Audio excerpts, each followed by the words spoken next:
Chocolate is the forbidden sweet par excellence in the life of someone with diabetes, and at the same time, the food that generates the most emotional conflict because almost everyone loves chocolate and almost everyone who receives a diabetes or pre-diabetes diagnosis hears they will never be able to eat chocolate again.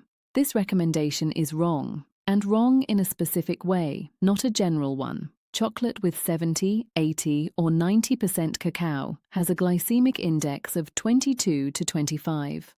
For comparison, white rice has a glycemic index of 70, baked potato 95, white bread 75. Dark chocolate has a lower glycemic index than most fruits. Today, I will show you the 7 types of chocolate that science has associated with blood sugar control, and why cacao is not the enemy you thought it was. Before the 7 types, the context that transforms everything, cacao and chocolate are not the same thing. Cacao is the fermented and processed seed of the Theobroma cacao, one of the richest sources of flavonoids in nature, with concentrations of epicatechin, catechin, and procyanidins that surpass green tea and red wine by weight.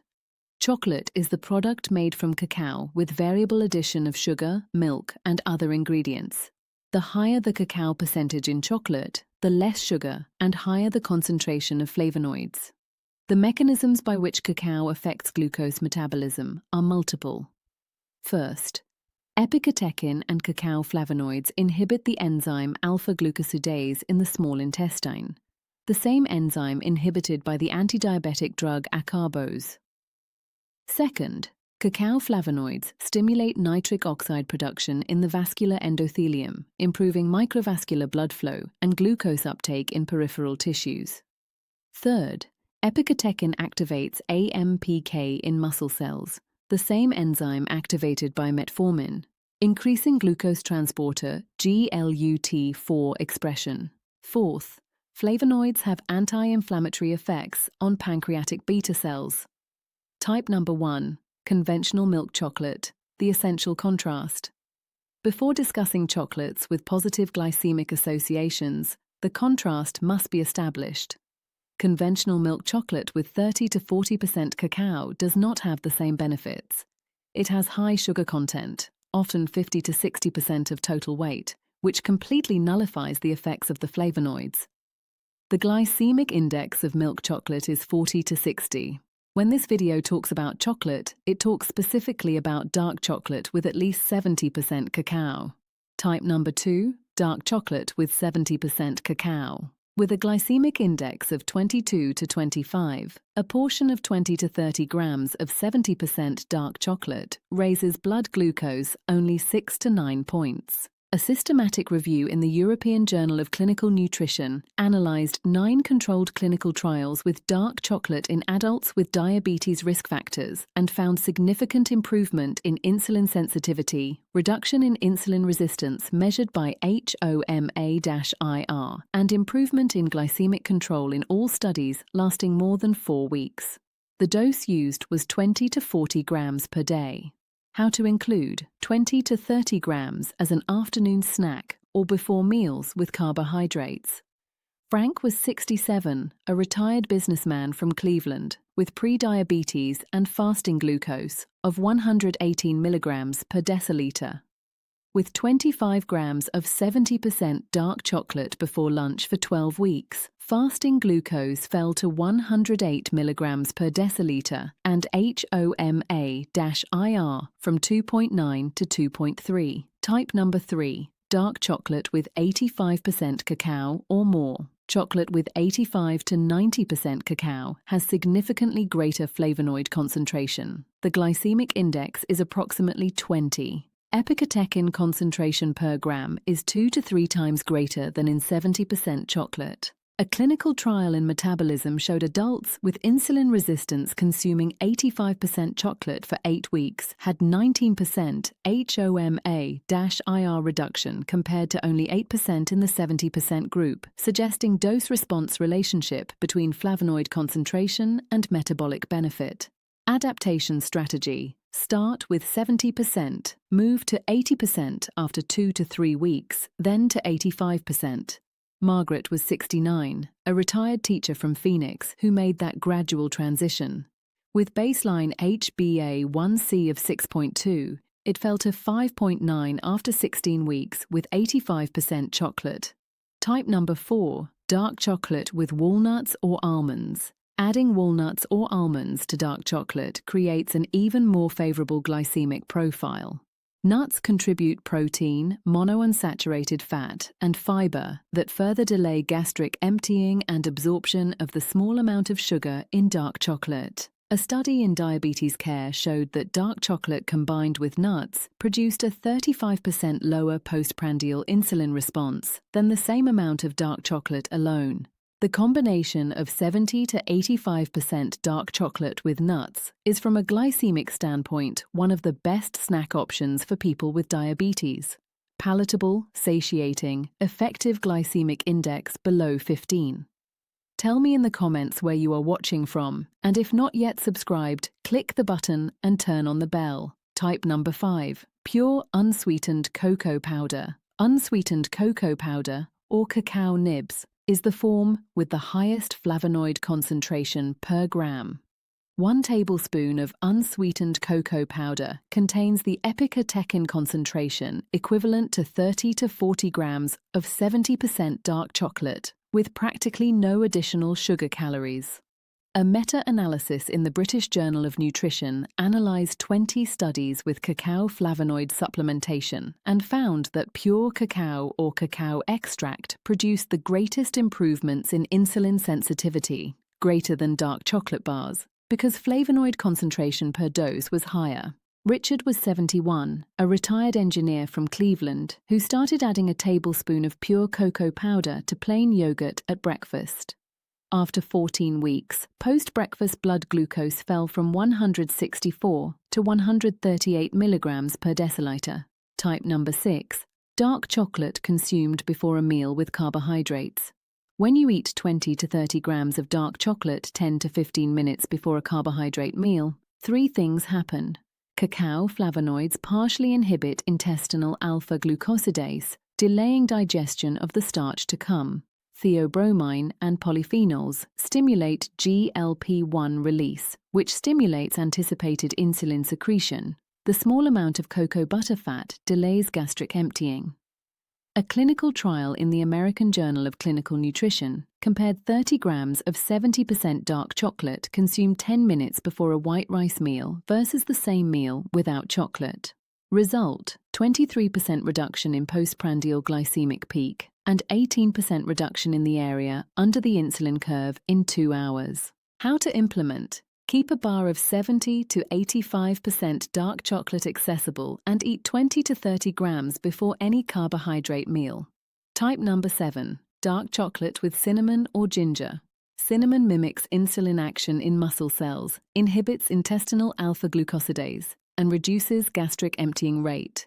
Ginger, specifically 6-gingerol, regulates glucose absorption speed and stimulates GLP-1 secretion.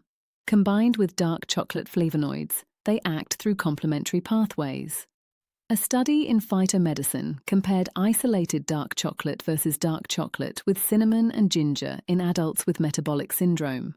The combination group had an additional 12% reduction in glycemic peak and 15% in HOMA-IR. Patricia Grandmother was 70, a retired administrator from Atlanta who started eating 20 grams of 80% dark chocolate with a pinch of cinnamon as an afternoon snack.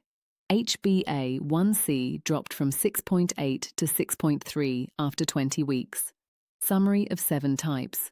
Type 1, milk chocolate. Avoid, high sugar nullifies benefits. Type 2, 70% dark. Epicatechin plus AMPK plus endothelial NO, GI 22 to 25. Type 3, 85% plus dark, 2 to 3 times more flavonoids, metabolism minus 19%, HOMA-IR. Type 4, with nuts, effective GI below 15. Diabetes care, minus 35% insulin response. Type 5, pure cocoa powder, highest epicatechin, BJN, greatest sensitivity improvement. Type 6, before the meal, minus 23% postprandial peak AJCN. Type 7, with cinnamon/ginger, 3 mechanisms synergy, phytomedicine, minus 12% additional peak. A meta-analysis in the Journal of Nutritional Science 2020, compiling 14 randomized controlled clinical trials with cacao flavonoids in adults with diabetes or prediabetes, concluded that regular consumption of flavonoid-rich dark chocolate for 8 to 12 weeks was associated with average reduction of 0.39% in HbA1c, reduction of 7.4% in HOMA-IR, and measurable improvement in postprandial glycemic control. A reduction of 0.39% in HbA1c is clinically significant. It is the threshold above which medication adjustments are discussed. About the paradox of chocolate and unnecessary guilt. One of the most painful consequences of a diabetes diagnosis is the list of foods the person feels they can never eat again. When that list includes chocolate, a food associated with affection, celebration, daily pleasure, the loss is not only nutritional, it is emotional. Cacao science partially undoes that list, not by being complacent, but by being precise. Dark chocolate with high cacao percentage is not the same product as sweetened milk chocolate. They are chemically distinct products with radically different glycemic profiles. The epicatechin and cacao flavonoids activate the same metabolic pathways as some of the most important anti-diabetic medications. AMPK like metformin, alpha-glucosidase inhibition like acarbose, but through dietary, natural, enjoyable means. Returning dark chocolate to the diabetic is an act of scientific rigor, not dietary permissiveness. It is acknowledging that the blanket prohibition of all chocolate was based on an imprecise understanding of what chocolate actually is. With the 7 types on this list, you can include chocolate again not as transgression, but as strategy. My friend, dark chocolate is not the enemy. The blanket recommendation to avoid all chocolate because some chocolate has high sugar is the enemy. Start this week with a bar of 70% dark chocolate. The numbers on your glucometer will do the rest of the explaining. God bless you and give you much health. Until next time. The epicatechin and AMPK mechanism, the same pathway as metformin.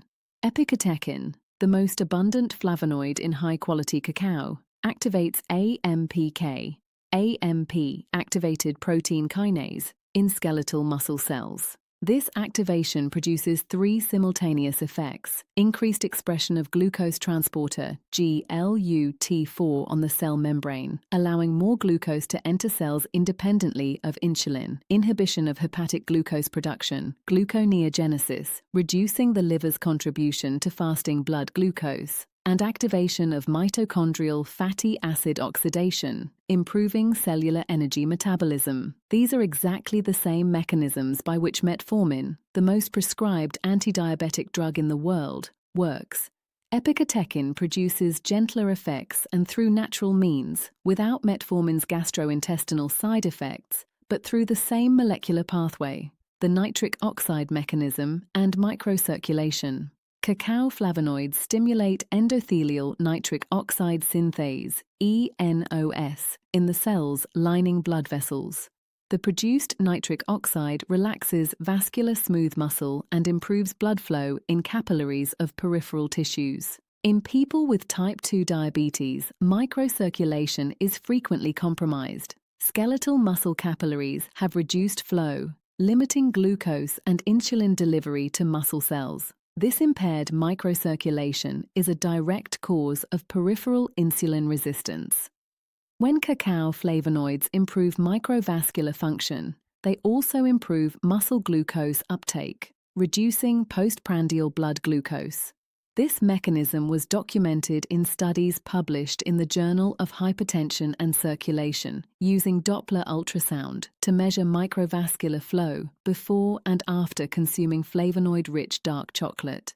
About chocolate quality for metabolic benefit. Not all 70% dark chocolate has equal flavonoid concentration. Factors determining epicatechin concentration in the final product are Cacao origin, degree of seed fermentation, roasting temperature and time, and alkalinization process. Single-origin cacaos from Criollo or Trinitario varieties have documentably higher epicatechin concentrations than bulk-processed cacao blends. Dutch process or alkalinization, which darkens cocoa powder color and smooths flavor, destroys up to 70% of flavonoids. Artisanal chocolate with minimal processing has the highest metabolic benefit potential. When buying, look for chocolates declaring origin, 70% plus cacao, made with non-alkalized natural cacao. The glucometer experiment that personalizes the evidence. Most revealing experiment, 2 different days, same carbohydrate main meal. Day 1, eat the meal normally. Day 2, eat 25 grams of 70% dark chocolate 10 minutes before the same meal. Measure blood glucose before and 1 hour and 2 hours after in both days. The difference of 15 to 25 points in the 1-hour peak, typically lower when chocolate was eaten before, is direct evidence that the anti-glucosidase mechanism and GLP-1 preload works for you specifically. 7 types, a completely different relationship with the sweet and better glycemic control through correct information. Dark chocolate is your metabolic ally, not your enemy. Science confirmed it. Your glucometer will verify it. The summary: buy a 70% dark chocolate bar this week. Eat 20 to 30 grams before lunch. Measure your blood glucose 2 hours after. Compare with what it used to be. The numbers will make the scientific case more persuasively than any study citation could. Dark chocolate, chosen wisely and consumed strategically, belongs on the diabetics menu, not as a guilty pleasure, but as an evidence-based metabolic strategy. God bless you and give you much health. Until next time. Practical plan for including chocolate in the diet of someone with diabetes or pre-diabetes. Step 1. Eliminate milk chocolate and any chocolate below 70% cacao. These are high-sugar products with minimal flavonoids. Step 2.